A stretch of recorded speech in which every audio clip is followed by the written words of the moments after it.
At a time of deep division in today's society, we must come together for humanity's sake. On Can We Talk 360, we strive to stimulate an authentic conversation on issues that affect all of us in an environment of tolerance. I am Eugene Pettis, attorney and community servant. Let's discover how there is strength in our differences and an abundance of possibilities when we stand together as one humanity. Welcome to Can We Talk 360 Motivational Moment. Today I want to discuss with you the disparities in healthcare. We all have heard about studies addressing the disparity of quality and the availability of care in our healthcare system. Perhaps during the last couple of years in the midst of COVID, we have seen a clearer picture of how these disparities of race, ethnic minorities, and gender had a direct correlation in the number of serious injuries and death so many of our communities had. There's no question we have a healthcare disparity problem in the United States centered around race, ethnicity, and gender. The statistics tell that story. The research tells that story. And still, in my opinion, we do not have any serious efforts addressing the problems.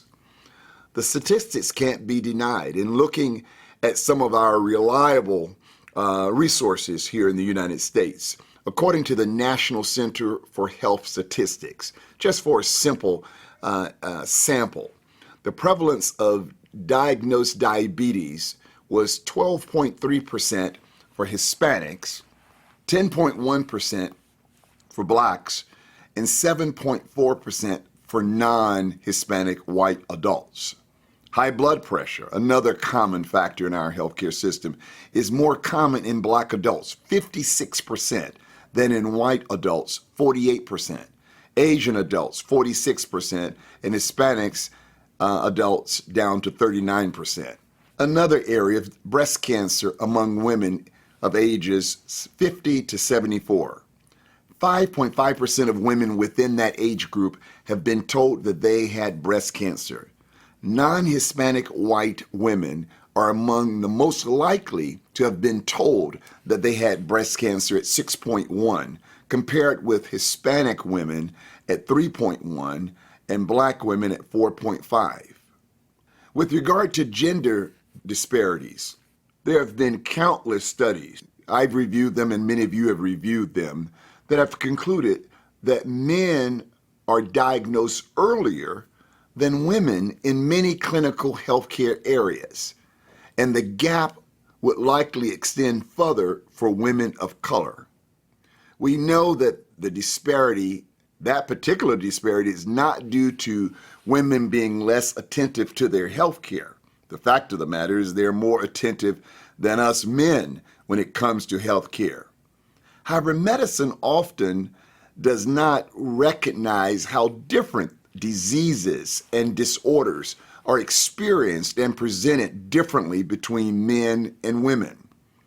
Gender can have a significant impact, according to many experts, on our health care and well-being. This issue is often overlooked even within medical education and training. Within my firm's medical malpractice cases, we have handled countless cases where the medical outcome, unfortunately, was impacted by racial or ethnic background and gender of the individual. Let's start with the case of an 18-year-old young lady who was the mother of a 10-month-old baby. She went to the emergency room reporting a headache for the past 2 days, blurred vision, intermittent right shoulder, and back pain. She was told by the ER physician that she had, it was a result of hypertension. Now, she had never had any ongoing hypertension problems. The next day she returned on the second occasion, and again, what they do is called anchored. They anchored in the wrong diagnosis, and the next doctor follows that same diagnosis, again missing what the problem was and ignoring the deterioration in her mental state and her overall well-being. She comes back a third time within 4 days, and she's even worse symptomatology-wise, and they continue to talk about the hypertension, but instead of giving her a medical assessment, they admit her into the psych unit. A psych unit that was ill-prepared to address what her medical condition was. And it wasn't until she had a cardiac arrest that they finally called in a consultant, a neurologist, to study why is she having this neurological deterioration. And unfortunately for her, it was too late to save her life. That's a death that should not have happened. Another case that comes to mind is that of a veteran registered nurse who had a history of sickle cell anemia and went to the emergency room multiple times without receiving appropriate response. Sickle cell anemia is a condition that is most prevalent in African Americans. This woman knew what a sickle cell crisis felt like because she had experienced them in the past. Notably, her daughter is also a physician assistant, so knowledgeable individuals. It took multiple visits to convince the emergency room physicians that she was in a hematological crisis and needed IV fluids. By the time someone listened to the family that she was in crisis and needed fluids, they found her blood was 70% sickled and obstructing her flow, and she unfortunately died. During one of those earlier visits this woman had to the ER, something happened that is a part of stereotyping, if you will, of certain citizens of our communities. The daughter recalls the doctor suggesting that her discomfort was not that of sickle cell crisis, but that she was drug seeking. This is a professional nurse of decades. How could this happen? How is it possible for an educated veteran nurse to not be heard or believed? Is it lack of training on a broader scale covering the unique presentations of medical problems between genders and racial and ethnic groups? Is it allowing stereotypes to guide and limit the thoroughness of healthcare? If healthcare providers would treat patients and their symptoms thoroughly and timely, these types of incidents should not occur. Senseless deaths and injuries would not follow. How do we combat these issues? How do we avoid these inexcusable incidents of medical negligence, medical malpractice from occurring?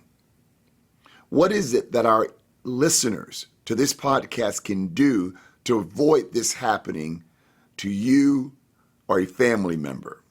Let's discuss some best practices to avoid, or at least at a minimum, minimize the risk of being a victim of medical negligence. First, you need an advocate. Outside of a routine visit, if you're going to get results from a series of diagnostic tests or having a conference with your doctor regarding future care that's needed, you need someone besides yourself that can be a second set of ears and assist in asking pertinent questions and being able to recall the information that was shared by the healthcare provider. I can tell you from my own experiences, when you're facing a serious life-threatening disease, the information and the diagnosis is very difficult to retain. You're dealing with so many types of emotions until you forget some important data. But if there's someone else with you, then between the two of you, you can recall the most pertinent points. There comes a certain point, both age and fragility, that having an advocate is mandatory. The elderly population sometimes don't remember critical medical history, and therefore the doctor's analysis may be flawed due to lack of information. Even while you, your loved one, or a close friend is in the hospital, you still need someone as an advocate, to be engaged in your care, to be knowledgeable of your history. I've seen this with my own family members as well as my own care. Sometimes the patient is simply too sick or mentally or physically exhausted to stay on top of the medication orders or the timeliness of tests that have been ordered. An educated and alert advocate could help avoid mishaps in your health care while hospitalized. Secondly, it's important to educate yourself on your condition. One of the benefits of the internet is that we have search engines that is instantly available of quality, peer-reviewed medical information. Note that I said peer-reviewed. That is a report or study that has been evaluated by one or more people with similar competence as the providers of the work. It functions as a form of self-regulation by qualified members of the profession. So you can, in other words, rely on peer-reviewed studies that are readily available on the internet.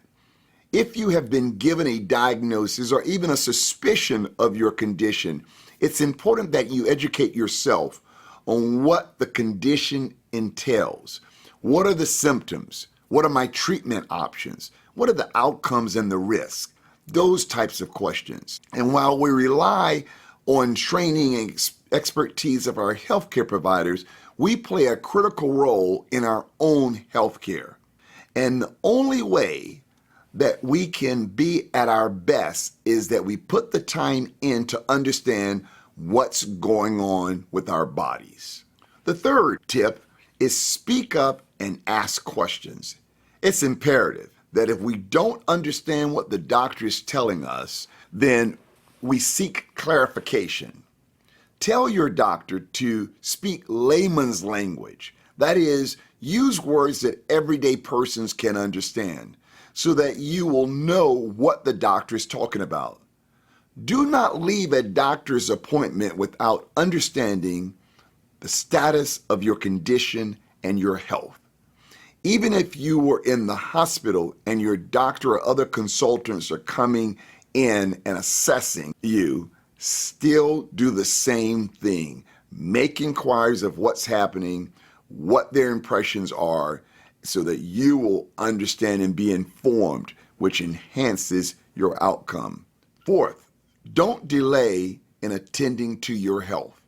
We all have either experienced it personally or know someone in our family or close friends who, that despite doing everything we could as a patient, sometimes there are mistakes with the healthcare team that can cause catastrophic injuries or death. If you are suspicious as to the timing or circumstances of a medical mishap, then you should get a second opinion or seek advice from an experienced medical malpractice lawyer. While I believe every healthcare provider desires to be helpful, mistakes happen. And when such mistakes cause harm to another, that should not be ignored. Medical doctors have an oath to perform at or above the standard of care and to do it in an ethical fashion.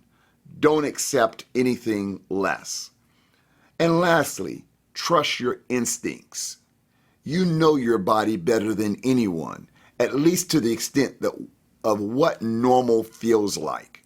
You know how your normal feels.